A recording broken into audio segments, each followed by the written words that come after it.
hot temperatures, no access to clean water. All their latrines are almost very close to freshwater sites like hand pumps and etc. So when the rain comes down, the latrines flood up and they contaminate the fresh water and their drinking water and spreads disease. They literally live in, because it's a very conservative community, they live in very closed thatch homes with no windows and just made out of bamboos and plastic, and with no jobs and no access to anything. And the children are just running around trying to find a moment to understand what just happened to them. Second question. Kazia Swellen on Twitter, what can society do to change the reality of these people? I'm going to say it, but I think society needs to care. I think the most important thing is compassion. It does not matter where a child is from, what his forefathers have done, or what his or her circumstances are, or what his religion is. Your compassion needs to be to children. And I think society needs to show its compassion towards children, and not just these children in this refugee camp, but refugee children all over the world, because they didn't ask for it. They deserve our help. Iftu, how you met many kids during your field visit with UNICEF. What is the one thing that you have learned from these children? I have had the good fortune of working with UNICEF now for 12 years, 10 years in India, doing some amazing work with UNICEF India, with the children in India, which warms my heart. And then I have traveled with, as UNICEF's global ambassador to Jordan to visit Syrian refugees, now to the Rohingya camps in Bangladesh, Zimbabwe. And the one thing in common that I see with all children around the world is how much they want to be educated. Like if you ask any of them, what is your dream? They'll say, I want to go to school. They'll say, I want to be, like I met this kid just yesterday and he wanted to be a journalist. And this is in these camps where these children have never had an idea of a future, but now these children are actually getting access to basic education by being in Bangladesh, because the country has opened up its doors so incredibly to so many people, and some wonderful non-profits and UNICEF have come together to provide basic education to these children. And now they have aspirations and dreams, which is so great for us as a world. So he wanted to be a journalist. And I asked him, what will you tell the world if you become a journalist? And he said that when countries fight, it's bad for everyone. That's profound, isn't it? From a 5-year-old. All right, the next question. Samna Vasilda. Do you ever get heartbroken by the situations you see? Yes, Samna, I won't lie. I mean, it's not easy. It's not easy to see children in circumstances like this and not be able to do much. I mean, I get a lot of people saying, why don't you adopt a whole class of children and bring them back to your home? Or why don't you do that? Or why don't you do this? That's not the answer. No amount of contribution from your end or my end no amount is too small. Whatever you can give will help these children get so much. Now, we don't need to harp on about what each one of us does, but no donation is too small, and that's all we need. So yeah, my heart breaks every time, and yes, I get very emotional, and when I go back to my life, it takes me a really long time, and I can't wait till I make my next trip again to showcase what children around the world are facing and what troubles they're facing, because as a global citizen, I feel like it is my responsibility and my duty to make sure that the world cares.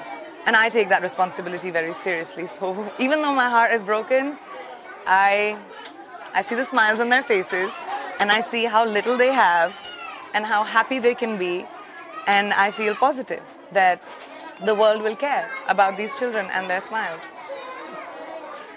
All right, next question. Jessica Marie. How has becoming a UNICEF Goodwill Ambassador changed your outlook on life? My parents were very philanthropic when I grew up, so I can't say that I wasn't aware of the difference us people like you and me who live in privileged society can make to people who don't have the privileges as us. But I think working with UNICEF and traveling around the world, I was exposed to so much poverty, sorrow, lack of education in my country itself. And when I worked with UNICEF and a lot of other NGOs earlier, and now even, you know, I got to see how much we can do in terms of our contribution. And then I started traveling with UNICEF as their global ambassador all over the world. And the world matters to me. I care about the world because we have just one.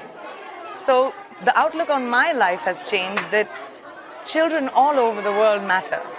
Whether it is my own country, India, whether it is in the country I live in, which is the US, or any of the countries that I travel in, children matter. And your compassion towards children matter, not their circumstances. So that's the outlook that's changed for me. Oh, hello, Henrietta, UNICEF Executive Director, Henrietta 4. We're very excited, thank you. What is the greatest need you see amongst these Rohingya children? That's a really difficult question because I think their need is for everything that children require to grow up. Their basic need for food, clean water, sanitation, education, clothes, shelter, just every single thing that you would need from a child, for a child to grow up adequately and not have a stunted growth, is what these children need.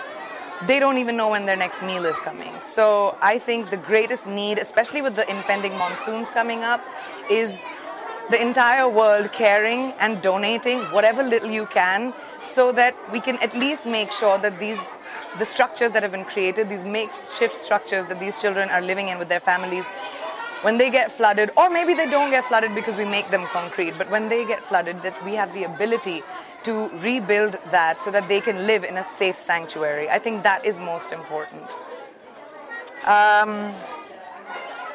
Pooja Gupta, how do you control your emotions when you see the struggle of these children? Because my emotions are not as important, Pooja, as what they are going through. I may feel sad. I feel sad when I'm talking to you about it right now. But they don't deserve to see that because they've seen horror and carnage and a life that you and I probably could never imagine. And just hearing their stories, like yesterday, a 16-year-old girl told me a story about how she was pulled out of her hut after her sisters were raped and threatened at knife point, and she fought back, she clawed people, and then she was let go because she fought back. And I asked her, I said, what gave you so much strength? And she said, if you're born, you will die. And I'm not scared to die today, but I will not let someone take away my dignity. That inspired me and moved me. But to see the strength of these children, I'm nothing. I'm just a means to an end. I am just someone who's trying to show the world and give access to the world and show them what these kids need. I'm just the means to an end. Romaine Thomas from Canada, what brought you into this role and what's the impact you can bring? So Romaine, that's a really interesting question. What brought me into the world was I became a public person when I was 17 years old. And I realized that having a platform where people listen to me can probably be one of my greatest strengths. And I decided to use that platform to amplify the voice of people who might not have access to that voice, or amplify the needs of people that may not have the ability to reach out to you or anybody else in the world. And that's how I decided to use everything that has been given to me. Like I said, I'm just a voice. I'm just a means to an end. I'm just trying to highlight the needs of people and children, especially around the world. And I think the impact I'm trying to bring is to make the world a more compassionate place, and not to think about what a child is coming from, or what his history or her history is, what the circumstances are, what his parents have done, or where he comes from. I think the most important thing is to just think of a child as a child. And the world needs to have that compassion. We cannot divide children with religion and culture and country and creed. We have to see children as children. So that's the impact I hope I can have. Kitan Smith, how do you go home feeling? Do you go home feeling you did enough? Never. I go home feeling like I tried, but every time I go home, it takes me about 2-3 days to sort of recover a little bit. And then I'm on the phone with UNICEF again saying, where are you taking me next? where can I go? Where can I help? Where do you need me? And I'm ready to go. I think that's the feeling I take home, is most of the kids that I meet and I share my time with, they keep a very special place in my heart, and they've really changed me. Simon from London, what do the children do in the camps? That's such a good question, Simon. Kids come and spend time for about 2 hours or so in these child-friendly spaces. Otherwise, they're usually at home. They do a lot of chores, especially the girls, and the boys sort of run around, help their family in the little shops that they have, in the markets that they've created, to maybe try and help their parents or their fathers to earn. But mostly the kids don't really have access to anything. And even the learning centers that the UNICEF has provided, because of lack of space, these kids don't even have, they're up to capacity. They can't even fit all the other children. I mean, right now, and there are like 2 teachers teaching about 200 children at the same time. And that is like a dire need. And also the education that these kids get is not formal education. They get basic education in Burmese, English, and math. And that's not going to make them ready to have jobs and careers, which most of them aspire to have now. So the access to education and a curriculum is extremely critical for these children.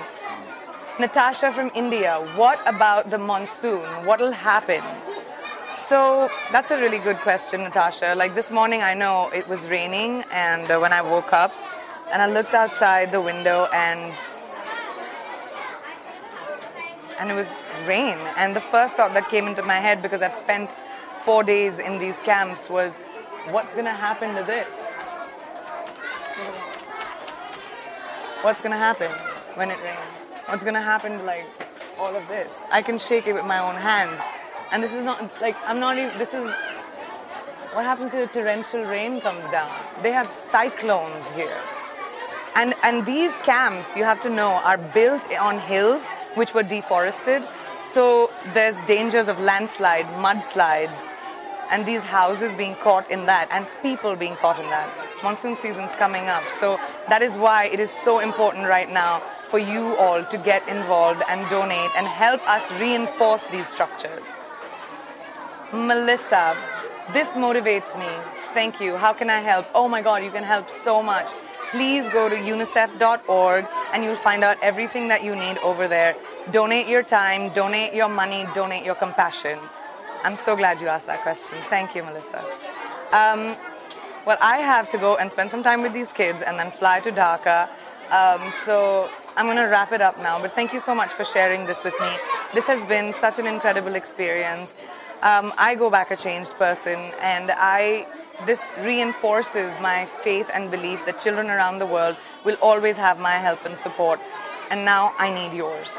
So thank you so much, and I really appreciate you being here. Thank you. Sweetie, can you tell them if we can draw together? Hi. क्या बनाया? हाँ? सभी आके दीवारें बनाए? ठीक है बनाए?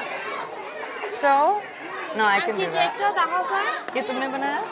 हाँ. इसको green बनाए हम लोग. Ask him, can I color with him? रंगोरे सारी बनाई हो गए? हमारे YouTube चैनल दैनिक विजय न्यूज़ को सब्सक्राइब करें, साथ ही बेल आइकन को प्रेस करें ताकि हमारे सभी अपडेट सबसे पहले आपको मिल सकें।